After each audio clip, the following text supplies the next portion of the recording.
Bonjour à tous et marhaba de cette semaine en Turquie. Un sondage de plus qui ne va pas plaire au pouvoir en place a été dévoilé, réalisé par l'Institut Conda, réputé pour son sérieux. Il confirme et amplifie la perte de vitesse que subit l'AKP. Une enquête d'opinion attribuée à Conda a beaucoup fait parler d'elle cette semaine. Si elle n'était visiblement pas destinée à être rendue publique, sa véracité a été confirmée par Mediascope et l'Institut n'a pas nié l'avoir réalisée. Selon ce sondage réalisé entre le 14 et le 15 mai dans 36 villes et 122 provinces, avec un échantillon représentatif de 3260 personnes, le grand vainqueur est le camp des indécis. À la question « Pour qui voteriez-vous si une élection se tenait ce dimanche ?», les résultats sont l'AKP 28,7%, le CHP 24,7%, le II Party 21,7%, le HDP 12,2% et le MHP à 7,5%. 5,2% des réponses vont aux autres partis. Ce sondage confirme la baisse de l'AKP qui passe en dessous du seuil psychologique des 30%. Il ne reste plus que 4 points qui le séparent du CHP, et ce dernier reste stable alors que le II Party réalise dans ce sondage sa meilleure performance avec 21,7%. Le HDP est conforté dans sa position malgré sa diabolisation et sa criminalisation par les autorités. Quant au MHP, l'allié de l'extrême droite ultranationaliste de l'AKP, il reste aux alentours du seuil de l'élimination du Parlement, qui est fixé à 7%. Le total de l'Alliance du peuple qui regroupe l'AKP et le MHP se situe donc à 36,2%. Celui de l'Alliance de la Nation avec le CHP et le II Party atteint 46,4%, soit 10 points de plus que le pouvoir. À la question « Voteriez-vous pour le candidat de l'opposition ?», le panel a répondu oui à 57% et non à 43%. Les prochaines élections présidentielles et législatives doivent se tenir avant le 18 juin 2023.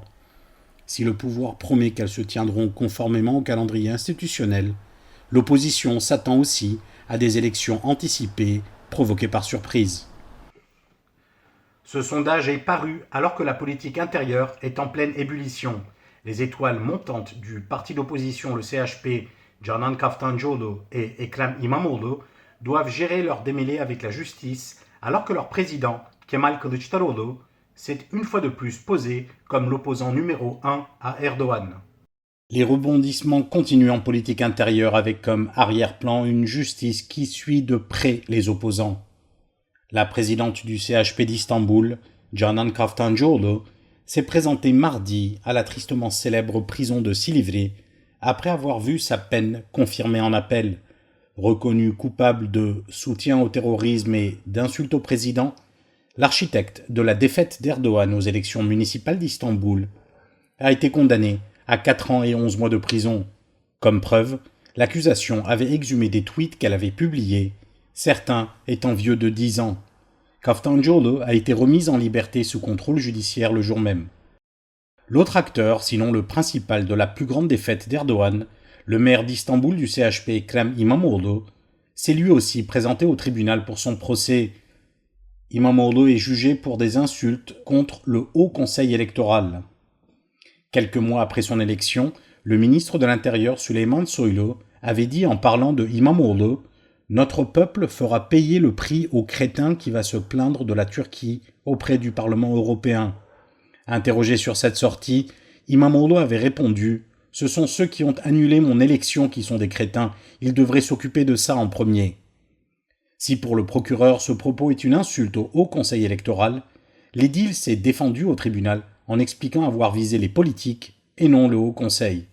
En sortant, İmamoğlu a déclaré « Nous allons les faire pleurer lors des prochaines élections ». L'un des candidats pressentis pour affronter Erdogan et qui le bat de loin dans tous les sondages risque lui aussi d'écoper d'une interdiction de mener une activité politique. Le procès a été reporté au mois de septembre. Mais le débat politique ne s'est pas uniquement déroulé dans les prétoires. Une passe d'armes entre le président et le chef de l'AKP Recep Tayyip Erdogan et Kemal Kılıçdaroğlu, le chef du CHP, s'est déroulée cette semaine.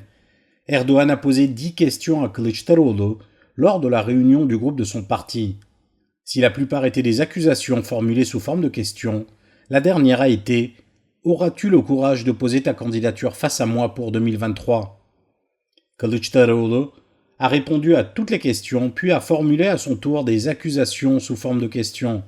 Quant à savoir s'il allait être candidat, il a répondu « Et toi, as-tu le courage de déclarer des élections anticipées ? Si c'est le cas, nous annoncerons le nom de notre candidat le jour même. » Ruşen Çakır est revenu sur cette passe d'armes entre Erdoğan et Kılıçdaroğlu. Comme vous le savez, le président et chef de l'AKP Erdoğan a adressé une dizaine de questions à Kemal Kılıçdaroğlu lors de son discours durant la réunion de son groupe parlementaire. J'ai réalisé une émission hier avec la participation des spectateurs et j'ai eu l'occasion de développer mon idée comme quoi ce geste est symptomatique de la toute nouvelle tournure que prend la relation entre ces deux personnages. En gros, j'estime que les rôles sont en train de s'inverser entre ces deux-là, ou à minima, je pourrais dire qu'ils sont désormais à égalité. Erdoğan commence à prendre au sérieux Kılıçdaroğlu. Il ne le dédaigne plus. En tout cas, la manière dont Erdoğan a posé ses questions laissait à penser que c'était Erdoğan dans l'opposition et Kılıçdaroğlu qui était au pouvoir. De nombreux téléspectateurs n'étaient pas d'accord avec cette lecture, j'en suis conscient. Et d'ailleurs, plusieurs d'entre eux pensaient qu'Erdoğan tendait un espèce de piège à Kılıçdaroğlu, afin de provoquer sa candidature, en pensant qu'il serait facile à battre. Ils considèrent donc que c'était une mise en scène d'Erdoğan. Je l'ai dit hier, je le répète. Il est tout à fait possible qu'Erdoğan préfère la candidature de Kılıçdaroğlu aux autres. Mais le fait qu'il préfère affronter Kılıçdaroğlu ne signifie pas qu'il soit sûr de le battre de manière certaine.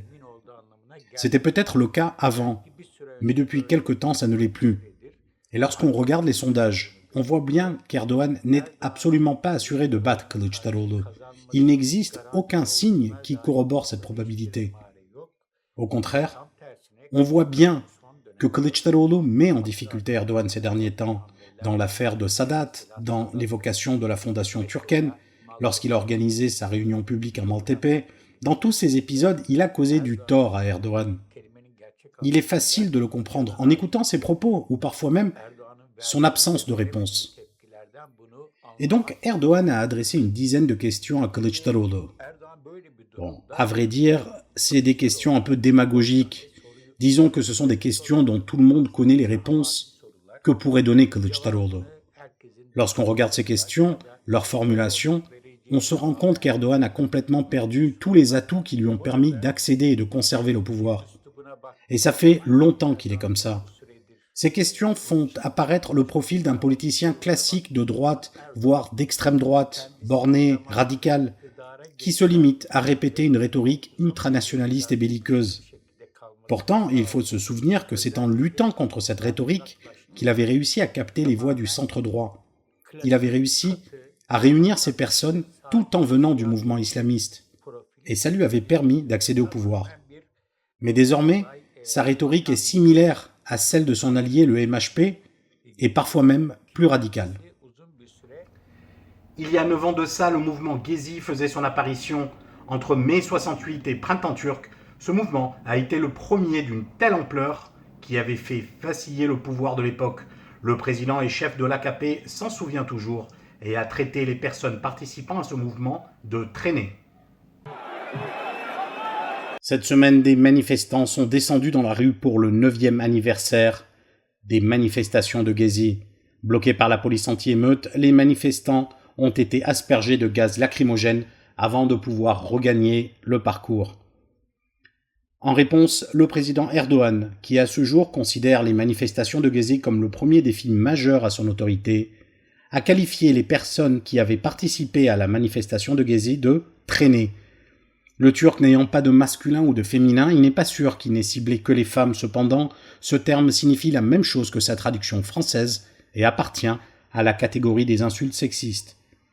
Ce passage de son discours a été largement débattu. Il a dit « Ces terroristes, ces voyous sont entrés dans la mosquée de Bezmi à Alem et l'ont sali avec leurs canettes de bière. Qui sont ces personnes? Elles sont pourries, ce sont des traînées. » Erdoğan a fait référence à une émission de télévision guleniste qui avait accusé les manifestants d'être entrés dans la mosquée Bezmi Alem pour boire. Une information démentie par l'imam de cette mosquée, Fuat Yıldırım, qui avait expliqué que ces personnes n'étaient pas en train de faire la fête, mais avaient trouvé refuge pour se faire soigner. Yıldırım a été muté quelques semaines après ces déclarations. Erdogan a ensuite conclu son discours en imputant les graves problèmes économiques qui concernent la Turquie aux manifestations de Gezi, vieilles de 9 ans. Après une période de dégel qui semblait poindre, les relations entre la Turquie et la Grèce se sont énormément détériorées. Le président et chef de l'AKP, Recep Tayyip Erdogan, a eu des mots très durs pour le premier ministre grec, Kyriakos Mitsotakis, après la réunion du cabinet du 23 mai. « Mitsotakis n'existe plus pour moi », a-t-il déclaré lors de la réunion du groupe AKP et a averti « N'essayez pas de danser avec la Turquie, vous échouerez ». Les relations entre les deux pays semblaient pourtant avoir bien commencé cette année. Le 13 mars, deux dirigeants, Mitsotakis et Erdogan, avaient déjeuné au manoir de Vahdettin à Istanbul. Les deux parties avaient déclaré avoir atteint un consensus pour une coopération accrue entre les nations. À peine 40 jours plus tard, la diplomatie est au bord de l'échec. Les tensions ont commencé le 9 mai, lorsque la Grèce et la Turquie, alliées de l'OTAN, se sont accusées mutuellement d'avoir envahi l'espace aérien de l'autre, ce qui a conduit la Turquie à se retirer du NATO Tiger Meet 2022 organisé par la Grèce. Le 17 mai, après sa rencontre avec le président Biden, le Premier ministre Mitsotakis s'est adressé au Congrès et, bien qu'il n'ait pas mentionné la Turquie par son nom, a exhorté à bloquer la vente de F-16. Cela fait suite à l'entrée potentielle de la Grèce dans le programme F-35 et à son acquisition de 18 chasseurs français Rafale, menaçant d'atteindre la supériorité aérienne turque sur la mer Égée. Le journaliste basé à Athènes, Stelios Berberakis, a commenté les relations turco-grecques. Il a dit « Au cours de mes 35 années de journalisme, je n'ai jamais entendu des mots aussi durs. La partie turque et les politiciens sont particulièrement responsables de l'escalade, a-t-il ajouté. La manière dont la partie turque parle ne passe pas du tout ici. Les gens sont inquiets. Mes voisins frappent à ma porte tous les jours et me demandent « Est-ce qu'une guerre est en train d'éclater ?»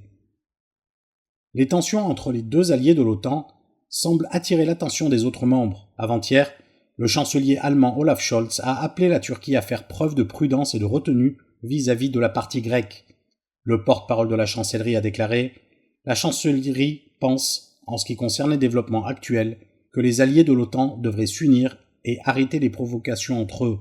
Envahir l'espace aérien grec et survoler les îles grecques n'est pas acceptable, cela semble contre-productif et contraire à l'esprit de l'Alliance. » Un petit rayon de soleil dans un ciel qui s'obscurcissait, c'est ce que les fans de musique ont pensé avec l'invitation lancée par le ministère de la Culture à Melek Mosso pour qu'elle vienne se produire en concert.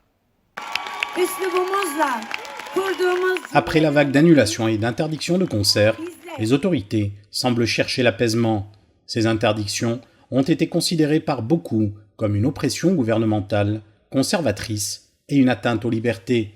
Rien qu'au mois de mai, les spectacles des artistes Aynur Doğan, Apolas Lermi, Niyazi Koyuncu, Metin Kemal Kahraman, Mem Ararat et Burhan Şeşen ont été annulés pour diverses raisons par les gouvernements ou les municipalités. L'artiste Melek Mosso, dont le concert à Isparta avait été annulé par la municipalité, avait occupé les débats. Finalement, Mosso a été invité à un concert organisé par le ministère de la Culture à Istanbul. Des milliers de personnes ont assisté à l'événement, applaudissant debout Mosso, qui sur scène a de nouveau montré sa détermination. Et pour Seda Sayan, chanteuse pro-Erdogan qui devait remplacer Mosso à Isparta, ça sera pour une autre fois. La chanteuse n'a pas pu se rendre au concert en raison de, je cite, « mauvaises conditions météorologiques ». Merci à tous de nous avoir suivis et à bientôt.